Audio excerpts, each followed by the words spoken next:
எப்ப பாரு தொடங்கும் போது கலைமகளே கலைமகளேன்னு கூப்பிடுறீங்களே, யாக்கா? சரியான சந்தேகம். இப்ப நம்ம கலைய கத்தர இந்த பள்ளிக்கு வந்துக்கிறோம். ஏன்னா இந்த பள்ளி தொடங்கி ரொம்ப வருஷம் ஆயிடுச்சு.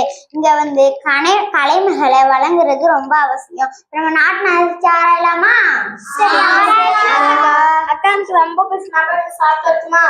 எப்ப பாரு பசி பசின்ட்டே இருக்கிற, சாப்பிட்டுக்கிட்டே இருக்கிற. இந்த சாப்பாடு தான் பிரச்சனையே.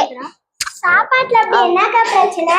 என்ன பிரச்சனையா? மழை இல்ல, விவசாயம் இல்ல, விவசாயத்துக்கு வாழ்க்கையே இல்ல. அப்புறம் எப்படி நம்மளுக்கு சாப்பாடு கிடைக்கும்? மழை வராதுக்கு நாம என்னக்கா பண்ண முடியும்? நாம என்ன பண்ண முடியுமா? நம்ம பண்ற சிறு சிறு தப்புகளால தான் மழையே வரமாட்டேங்குது. நாம என்னக்கா நம்ம வில்லுபாடு தானேக்கா பாடுறோம், அது ஒரு தப்பா? உனக்கு சொல்லி புரிக்க முடியாது, பாடி புரிக்கிறேன் கேளு. அத்தோரத்திலே ஆலமரம் வேலமரம் ரொத்தோரத்திலே ஜகமரம் புளியமரம் ரொம்ப இருக்கு. அத்தோரத்திலே ஆலமரம் வேலமரம் ரொத்தோரத்திலே ஜகமரம் புளியமரம் ரொம்ப இருக்கு. நல்ல மழை பெய்ய இந்த மரம் காரணம், மரங்களை வெட்டி வெட்டி சாக்கிறோமே. வாகனத்தில் புகையில் சுற்றுச்சூழல் கெட்டதே, வானம்